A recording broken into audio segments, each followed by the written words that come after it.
Let me show you how I saved an Eco Resin broken lid with ceramic transfers using mica pigment and epoxy resin. First, let's cast a simple trinket box with Eco Resin which needs to be measured by weight. I did some back calculations based on the prescribed mixing ratio to know how much water and casting powder is needed to hit my target volume for the box. It is very important and satisfying to work the mixture till it is smooth and lump free. The mix is ready and I have to move fast because Eco Resin, like time, waits for none. We simply position our mold on this incredibly advanced, bespoke, multi-layered cellulose workspace matrix and start pouring. Yes, no need to be jealous of my crafting budget.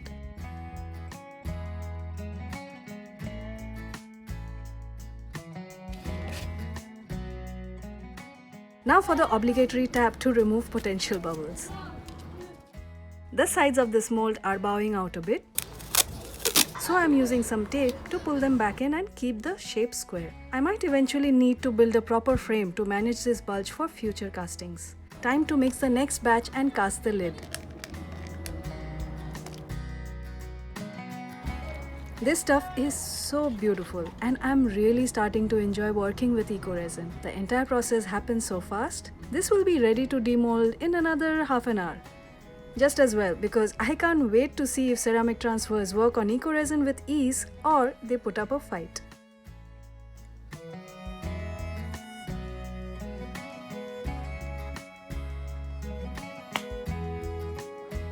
Wow, it's actually incredibly strong. This piece is over 5 mm thick and you can really feel the durability. This is the big difference between Eco Resin and traditional plaster, which if this were, it would have likely snapped by now. The finish is smooth like porcelain, absolutely fabulous.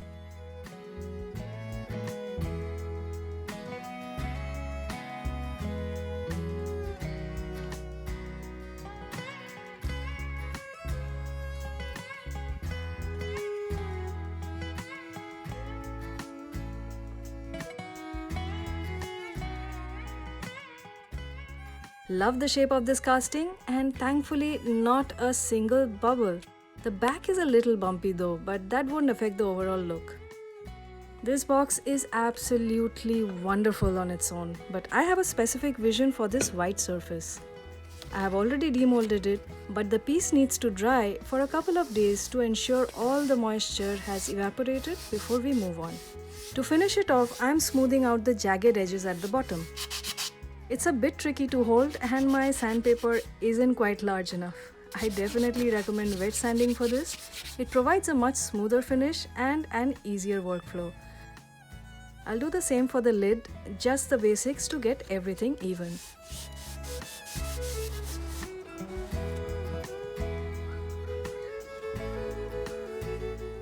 At this point, the box is ready. This is essentially part 1 and you could stop right here. It looks gorgeous in pure white. But I cast this specifically to test out these ceramic transfers.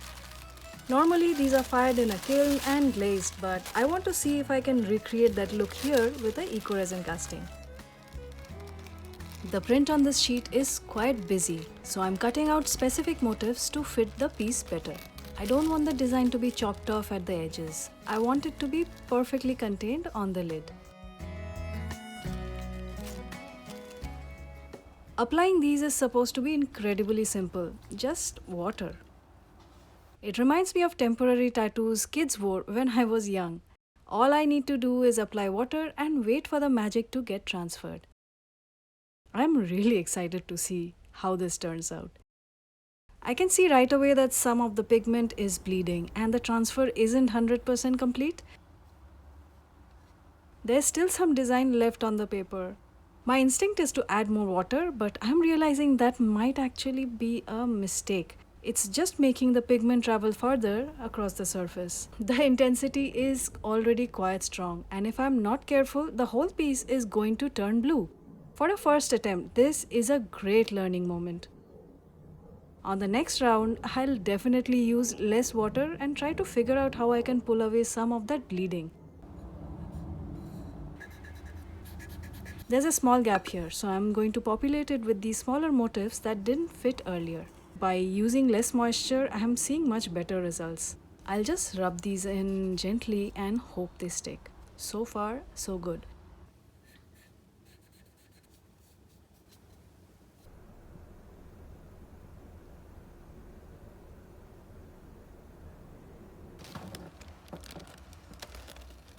I'm going to continue wrestling with this paper for a while. I do eventually win, but if you want to skip the trial and error, use the chapters below to jump straight to the reveal. Or if you want to see me repair my broken heart and a broken lid, jump straight to the Kintsugi-inspired repair chapter. I have been debating whether to leave the tip of the jar plain or add a design. In the end, I have decided to let the pattern wrap over the edge. I think it adds a lot more character. I'm trimming the paper so that the flowers flow across the lip, while leaving the center of the box a clean, crisp white. I'm trying to use as little water as possible this time to avoid that bleeding we saw earlier. But I'm running into a new problem. A lot of the pigment is being lost. I'm not sure if the resin surface is too dry or if the pigment is just stubbornly sticking to the paper. It's a bit of a puzzle. Do I add more moisture and risk the bleed, or do I keep it dry and lose the detail? Since this is my first time, I might be doing something wrong. If you have already done this, please let me know in the comments how to improve. I'll keep experimenting meanwhile with a few more applications until I figure out exactly what I'm missing. The amount of water is definitely the deciding factor for a clean transfer. I'm still trying to figure out how to fully hydrate the paper without causing the water and the pigment to travel. Let's keep trying. At first, I thought this was a disaster because it's coming up quite blotchy, but when I step back, the distance test actually reveals something quite interesting. I think I found the theme for this project: the distressed vintage porcelain look. It has this aged, weathered character that usually pairs beautifully with the blue. I think the decision to wrap the design over the edges was the right move. I continued the technique around the entire box, and with every cut I applied, my technique improved. There was less bleeding, the intensity got better, and the process became quite therapeutic. That's the beauty of crafting. You can't expect to master a material instantly. It's all about the journey of repetition. Now that the body is fully covered with no bald spots, it's time to seal it.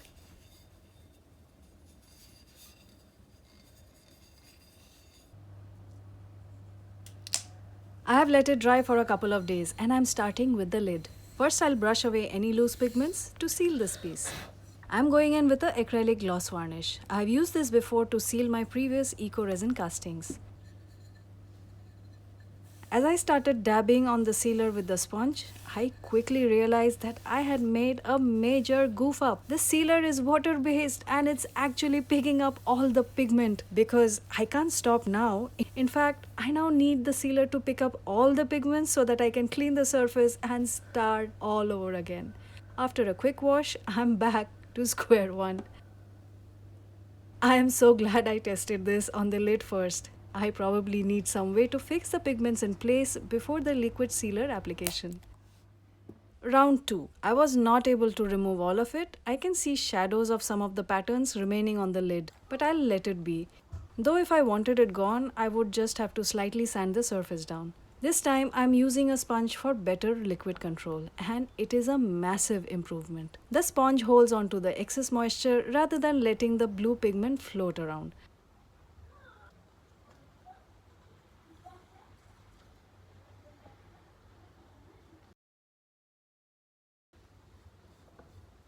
I also tried using a wet wipe to fill in some of those bald spots, which is working surprisingly well since I was able to hydrate the sheet while focusing the pressure on the transfer with more precision. Then it hit me. I needed to treat this like a charcoal or a pencil sketch. I'm going to use a fixing spray and lock that pigment in place. Once that's dry, I can finally apply the sealer.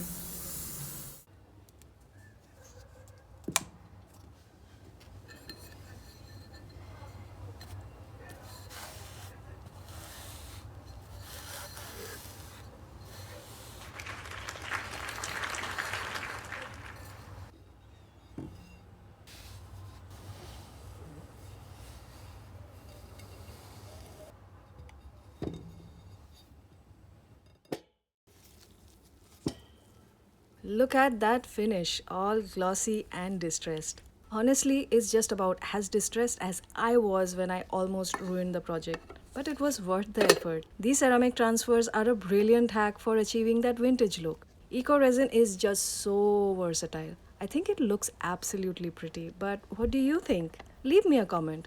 I hope you enjoyed this experiment in the lab. Happy crafting and have a wonderful day. And I thought the story was over. My box was complete and the narrative was finished. If only life were that simple. I mishandled some supplies, and a box of epoxy resin fell from the shelf, landing smack in the middle of the lid and broke it into more than two pieces. As I started picking up the pieces, which honestly felt like picking up the pieces of my broken heart, I had to figure out a way to save it. I decided this was the perfect moment to try kintsugi, the Japanese art of repairing broken ceramics with gold, to embrace the history of an object. To get the look I wanted, I actually needed a bit more of a gap between the shards. Interestingly, this material is incredibly sturdy. I struggled to break it further even with pliers. To get a clean snap, I had to carve break lines into the pieces as a guide.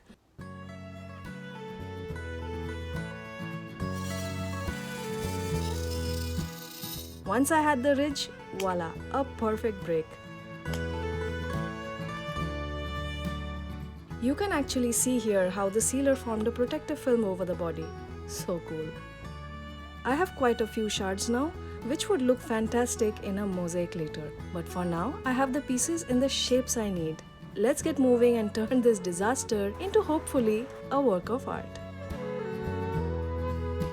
I'm popping the shards back into the lid to check the alignment. One piece is still a bit too large, so I'll need to trim it down further. It's vital for the success of this design that the transfer on the other side retain its continuity and look seamless. Now it's time to mix the epoxy. I'm calibrating an empty plastic container to ensure I get a perfect 1:1 ratio for my coating mix. Mixing the resin properly is one of the most critical parts of any resin project. I'm going to go slow, stirring till the epoxy runs crystal clear. I'm making sure to scrape the sides and the bottom thoroughly so there are no uncured globs of resin left in the mix. I let it sit for a moment and let the bubbles degas, and then it's ready. I'm dividing the batch into two portions to fold beautiful purple mica pigment into. I will use a light and a dark shade to create a subtle gradient in this limited space. I don't want anything too stark.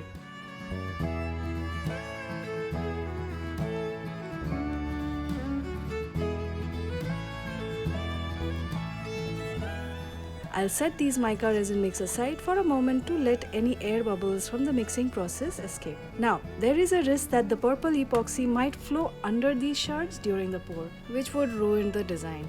To prevent that, I'm brushing the edges of each piece with a bit of UV resin and curing them directly onto the container. This creates a secure barrier that should stop any leakage. I'm paying close attention to the edges, ensuring every gap is sealed before moving on to the next piece. With the last piece cured in place, I am ready for the final pour. I'll give my epoxy a quick blast of the heat gun and make it more fluid, ensuring it flows perfectly into the cracks. Traditional kintsugi joinery usually uses gold, but I have decided to put my own spin on it. I wanted something that wouldn't clash too harshly with the white base, and honestly, I just love purple. Blue and purple have a natural synergy. They complement each other beautifully without fighting for attention. Let's see how this turns out. It's already looking fantastic. One of the most fascinating things about mica is how the pigment settles. In this case, it sank towards the bottom of the mold, which will actually be the top of the lid. This creates an incredible illusion of depth against the white reflective surface of the Eco Resin. I'm not filling the cracks completely to be level. I actually like the jagged raw look of the edges. It tells the story of the process. Now we let it cure for 24 hours.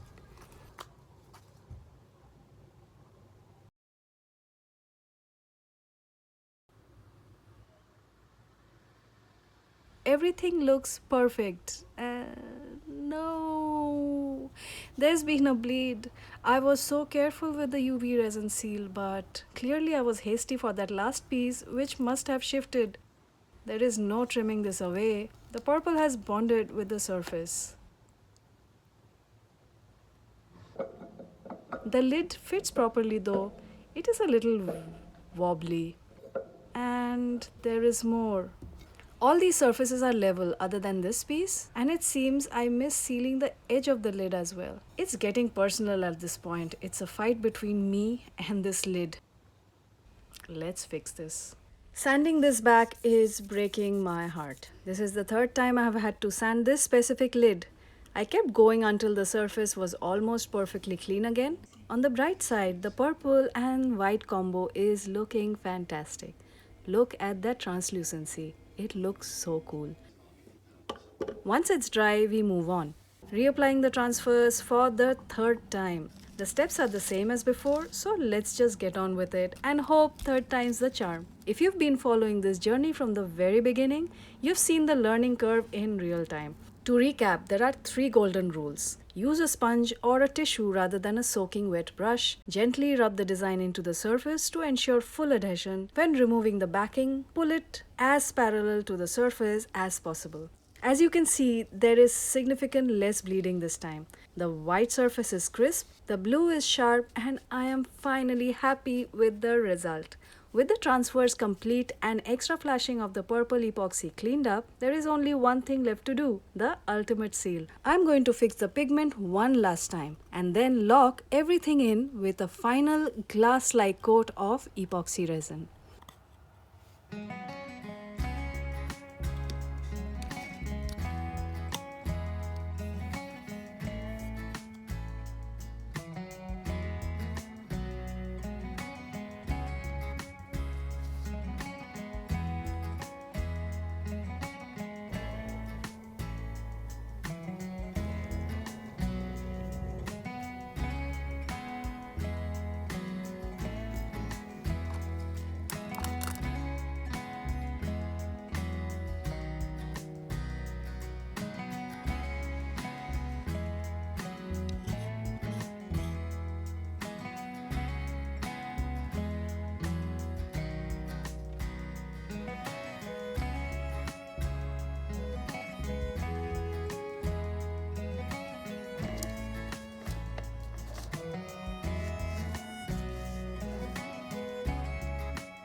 And that was the journey of our ceramic transfer trinket box. It certainly turned out more of an adventure than I originally planned. I definitely learned a lot about applying transfers to Eco Resin, mostly because I had to redo it 3 times on the same surface. These stray epoxy drips on the base look like little resin stalactites, so I have decided to let them be.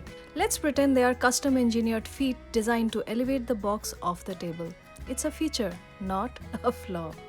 But what do you think of the purple epoxy repair on the lid? Do you like that Kintsugi-inspired look, or was it a bit too much drama? Let me know in the comments. This kitschy look pales in comparison to the elegance of Kintsugi projects. But as an inspiration, it is a wonderful way to combine epoxy and eco resin. I hope this was a fun and helpful watch. If this process felt a little too adventurous, definitely seek out my gravel resin box video for a less aggravating way of using this mold with a superior minimalist result. Also, be sure to check out my eco resin playlist for happy ways to maximize this incredible material.